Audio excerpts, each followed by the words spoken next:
Welcome to the Daily Spiral. Okay, so if you've been online for more than like 5 seconds, you know the vibe has gotten weirdly specific, like way too specific.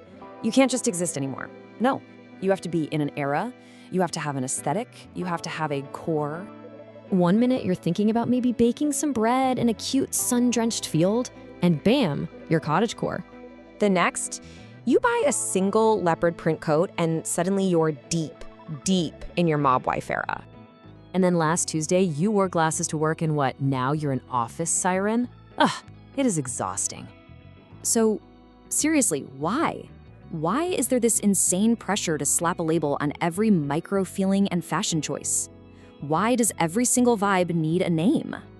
Well, you know that feeling of aesthetic overload. It actually has a name. In fact, it has a few. So welcome to the Core-pocalypse, where we're going to try and put a name on this whole digital exhaustion thing.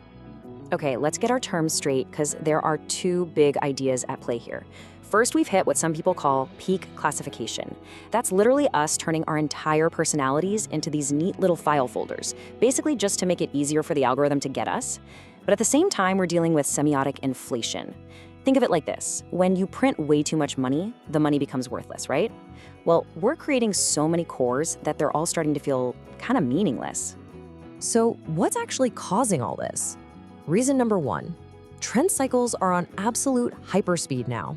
It's the reason your It Girl era probably lasted for like a single week.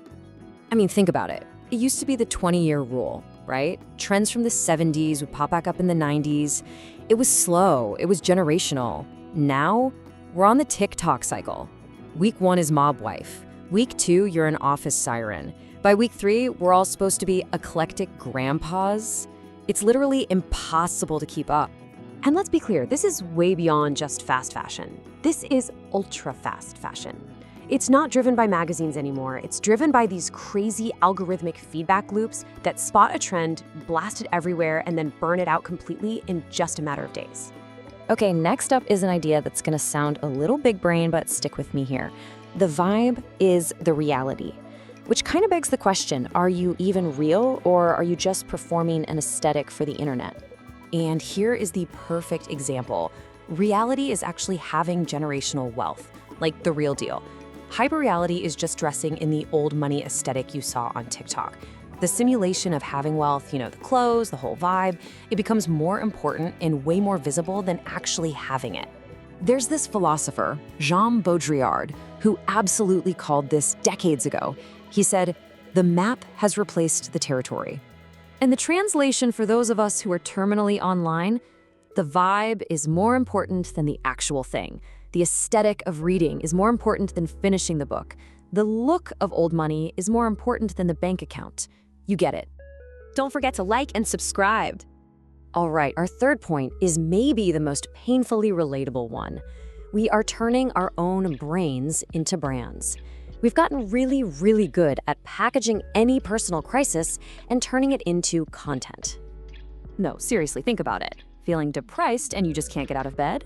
That's not a problem, it's the rotting in bed aesthetic now. Feeling kind of feral and chaotic? Congrats, you're having a rat girl summer. Just feeling generally sad? Slap a sad girl core label on it and post it for the world to see.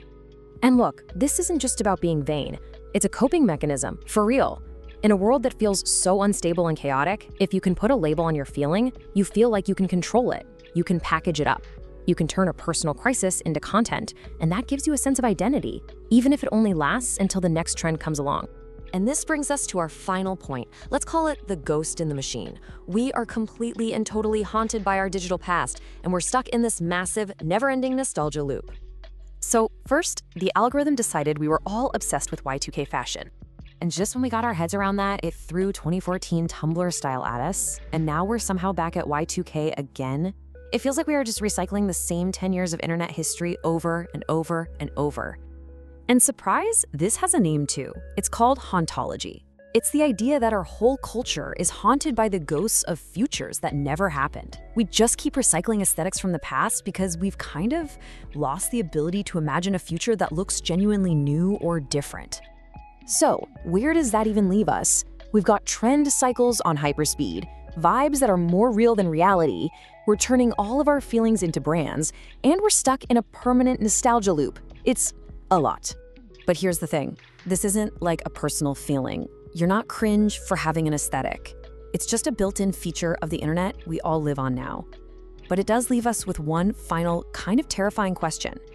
If every single feeling is an aesthetic, and every aesthetic has a name, what happens when we finally run out of labels? Thank you for spiraling with us.